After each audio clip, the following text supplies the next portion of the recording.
ये बहुत किसी नुआ रही बहुत बहुत वर्ष पर गोटे भाई भौणी से भाया गोटे बॉन्डिंग देखाई गोटे माँ पुओर बॉन्डिंग देखाई गोटे नुआ नुआ भल पाउथवा गोटे पुओ झीर बॉन्डिंग देखाई केते स्ट्रगल करुच्ची पुओ सेटा देखाई गोटे सांग सांगर बॉन्डिंग देखाई बहुत किसी माने ये कहया गले सिनेमाटा सारा पूरा गोटे रिलेशन बॉन्ड गोटे पूरा पूरी देखाई ता भितर आमर एक्शन अच्छी गीत अच्छी सबू जिनस मैंने एंजॉय कर पारा भाया लोक मैंने जमी परिवार सहित एंजॉय कला भाया सिनेमा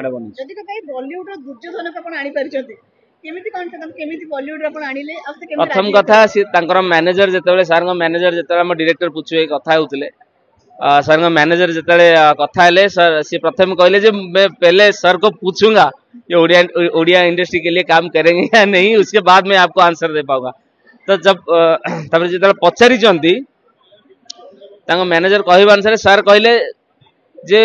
सब लैंग्वेज में मैंने काम कर लिया बाकी एक उड़ीसा रह गया उड़ीसा में मैं डेफिनेटली काम चाहूंगा बजट के बारे में मेरे को कुछ फर्क नहीं पड़ेगा मैं काम करना चाहूंगा एक ऐसे लैंग्वेज में जो मैं कभी किया ही नहीं। तो एमती गोटे कथा शुणी खुशी लगिला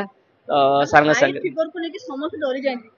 आपण चिंता करंतु एते बड़ पाखापाखि 6 फुट 3 इंच रो लोक से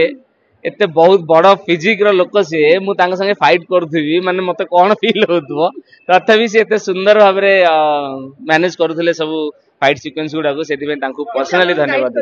बहुत गाइड करचंती आ बहुत भल पाइबा दैछन मते दर्शक एबेटु कहलेनी जे अर्जुन अनुभव से टक्कर दोछंती अर्जुन तो मते हाई बजट रो फिल्म लेके रिस्क से गोटे आछंती गोटे चारि दाम ताकर गोटे अलगा ये नै आछंती आपन गोटे अलगा नै के आछंती मु आपन आगुरु भी कहिछि मु केवल मु मो निज को ही चैलेंज करे जे मु जहा पूर्वरु काम करिछि आग काम गुडा को मोर भल ही हो पूर्व काम तो मु मो निज को ही चैलेंज करिछि सिनेमा रे मो परफॉर्मेंस लोक मान को केते भल लागिवो विलेन सिनेमा पर विलेन सिनेमा 2 ए सिनेमा रे लोक माने मते अधिक भल पाइबा दउचंती कि नाही सिनेमा रिलीज हला पर ही मु बुझी परबी आ दर्शक मानन को मु पुणी थारे अनुरोध करबी प्रत्येक दर्शक माने ए सिनेमा को डेफिनेटली एंजॉय करिवे आ फैमिली संगे ही एंजॉय करिवे। आई जति कथा पुपिंगर लिपिंग जोडी को आनिचंती तो केमिति कोन फिलॉसफी मु कहली रिलीज हला पर कहार कोन कनेक्शन अछि सब बुझिवे बहुत सुंदर बॉन्डिंग आ लिपिया बांगर मोर तो एटा बोध हुए गोटे रहिला भाई भौणी केमिस्ट्री गोटे रहिबो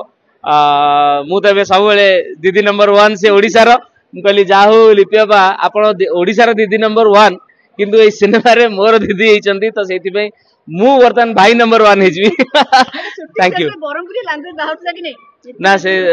हमर जहा डायलॉग थाए से बेले हमें काम करू बट जहाँ भी है बहुत सुंदर काम मुझे बुझी पारे नहीं से भाया क्यारेक्टर केमिति पळे आछि किंतु बहुत सुंदर भाव में आम निर्देशक आउ फाइट मास्टर ये सब मोर एंग्री ए ट्रेलर भी जहाँ भी देखाई गोटे पूरा एंग्री यंग मैन लुक गोटे देखाई तो सब को मैनेज करिसेंती हमर फाइट मास्टर और डायरेक्टर दर्शक मानक मुझे कहबी 26 सेप्टेम्बर रे आम सिनेमा चैलेंज आपण मानक निकटस्थ प्रक्षालय रे रिलीज होगा जाउची आ पूरा फैमिली संगे ई सिनेमा देखला बेले सिनेमा आ बहुत भल पाइबा दियंतु बहुत आशीर्वाद करंतु थैंक यू चैलेंज एक्सेप्ट करछथि कि नै दर्शक ए चैलेंज एक्चुअली आम पूरा टीम संगे गोटे आम चैलेंज करूछु जे दर्शक मानक मन किनि परिबु नै दर्शक मानकर जदि मन किनिलु ताहाले आमे आम चैलेंज रे जितिबु बोली आमे भाबी परिबु।